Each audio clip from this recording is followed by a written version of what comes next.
तथागत गौतम बुद्ध, परम पूज्य बाबा साहब भीमराव अम्बेडकर बहुजन समाज में जन्मे हमारे तमाम संत गुरुओं को आज इस डॉक्टर अम्बेडकर राष्ट्रीय एकता मंच के 11वें स्थापना दिवस पर श्रद्धा सुमन अर्पित करते हुए इस कार्यक्रम के मुख्य अतिथि आदरणीय भंवरनाथ पासवान जी तेलंगाना से चल के आए और नवनिर्वाचित नवनियुक्ति प्राप्त डॉक्टर अम्बेडकर राष्ट्रीय एकता मंच के प्रधान महासचिव राष्ट्रीय महासचिव आदरणीय कनम कृष्णन जी का हार्दिक स्वागत और अभिनंदन है।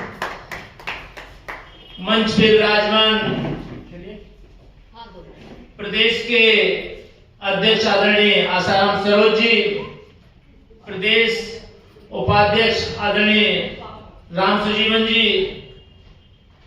प्रदेश अधिवक्ता मोर्चा के प्रदेश कोऑर्डिनेटर संयोजक आदरणीय भास्कर पासवान जी, प्रदेश के सचिव आदरणीय इंजीनियर होरीलाल जी, लखनऊ जिले के अध्यक्ष आदरणीय शिवालिक जी, प्रदेश के संगठन सचिव शैलेश जी और तमाम हमारे साथी वीरेंद्र हांडा जी, यामीन जी, प्रहलाद मौर्य जी और इस संगठन के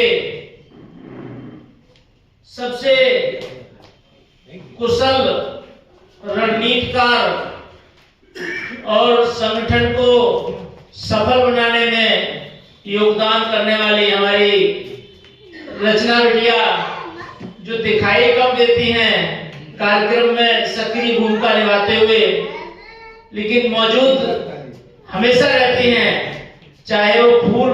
या मसाले खरीदने से लेके और आखिरी जो पेमेंट का भुगतान का कंक्लूजन होता है वहां तक वो सक्रिय रूप से अध्यक्ष जी के साथ में लगी रहती है। मुझे लगता है कि हमारे संगठन में शायद अध्यक्ष जी से भी ज्यादा वो चिंतित रहती है और कार्यक्रम से जुड़ी रहती है।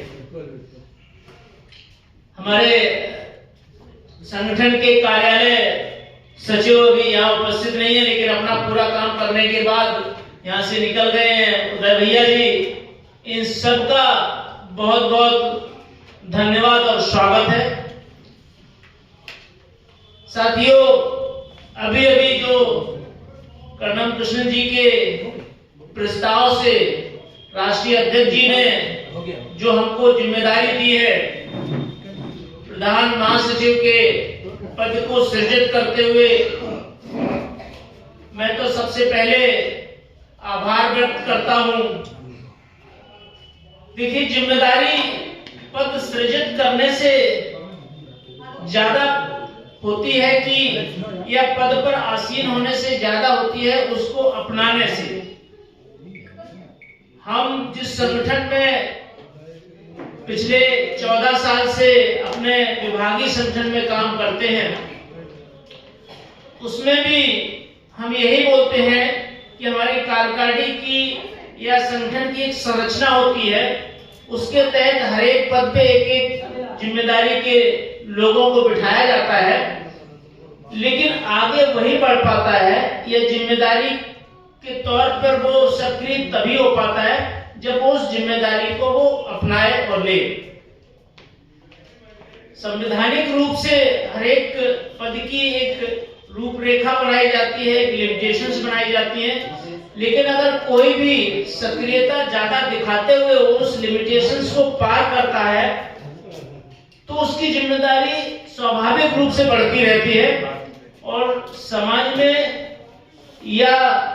प्रशासन में उसकी उसी तरीके से पूछ भी होने लगती है। हमने कई बार अपने जो हमारे राष्ट्रीय लेवल के मीटिंग्स होती हैं, हम अपने विभाग की बात करते हैं, चाहे वो नेशनल कमीशन की पूरी टीम के साथ होती है, पार्लियामेंट्री कमेटी के साथ होती है, हम किसी को भी पिक करते हैं, चाहे वो एक साधारण जो सदस्य होता है वो भी उतनी जिम्मेदारी के साथ हम लोगों के साथ में जाके वार्ता में भाग लेता है, जहां 25-25 सांसद एक तरफ बैठते हैं और दूसरी तरफ से 7 या 8 लोग हमारे कार्यकारिणी के लोग बैठते हैं। तो इन सब चीजों का एग्जाम्पल देने का मेरा तात्पर्य यही है कि किसी का भी पद अगर संगठन की संरचना के अनुसार छोटा या बड़ा कहने में है, उसका मतलब ये नहीं है उसकी जिम्मेदारी कम हो गई है या बढ़ गई है। लेकिन संवैधानिक रूप से, एक ढांचे के रूप से, एक बायलॉज के हिसाब से जरूर वो अधिकृत हो जाता है और उससे उम्मीद भी की जाती है कि वो जो पद पर स्थापित किया गया उसका निर्वहन करे। ये एक इस तरह से संगठन की उसके ऊपर एक डायरेक्टिव्स होता है कि वो करे, उस पे नहीं करने पर जैसे पद से विमुक्त कर दिया जाता है। आदमी अगर जॉब इंजीनियर बना है, इंजीनियर का काम नहीं करेगा तो उसको डिमोशन भी कर दिया जाता है। इस तरह से मैं समझता हूं कि जो संगठन की पद दिया जाता है उसको करने के लिए वो बाध्य होना चाहिए, नहीं बाध्य होने पर तो उसको हटाना भी चाहिए। तो मैं इस जिम्मेदारी को सहर्ष स्वीकार करता हूं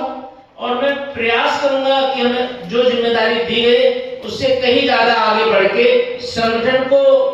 पॉजिटिविटी के साथ, कंस्ट्रक्टिव तरीके से और आगे बढ़ाया जाए और जमीनी काम करने की जरूरत है। साथियों, जैसे कि अभी हमारे प्रदेश अध्यक्ष जी ने बताया कि नंबर 2 का जो संगठन है विश्व का भारत में है, एक तथागत बुद्ध ने बनाया था। तो अगर उसकी कार्यप्रणाली को हम देखते हैं तो वास्तव में वो जमीन पर नीचे लेवल तक काम करता है और डॉक्टर अंबेडकर राष्ट्रीय एकता मंच भी उसी क्रम में आगे बढ़ रहा है, इसमें कोई दो राय नहीं है। लेकिन हम इससे इतर ना होके हम इसको और तरीके से जमीन पे काम करने की जरूरत है और शायद हमारे तमाम जिलों के पदाधिकारी लोग या वहां की जो यूनिट्स है वो काम कर रहे हैं और हमको गांव लेवल पर संगठन को मजबूत करना है। हम आह्वान करेंगे अपने सभी सक्रिय साथियों से कि वो जब भी अपने गांव जाते हैं, जब भी जैसे कि अध्यक्ष जी से भी सुनते रहते हैं और उनके साथ में हम भी कभी कभी गए हैं, विटनेस किए हैं कि जब भी किसी शादी या प्रसंग में कभी जाते हैं तो चर्चा हमारे संगठन की होते रहना चाहिए, हमारे समाज को मजबूत करने की दिशा में ही होते रहना चाहिए और वो होती भी है।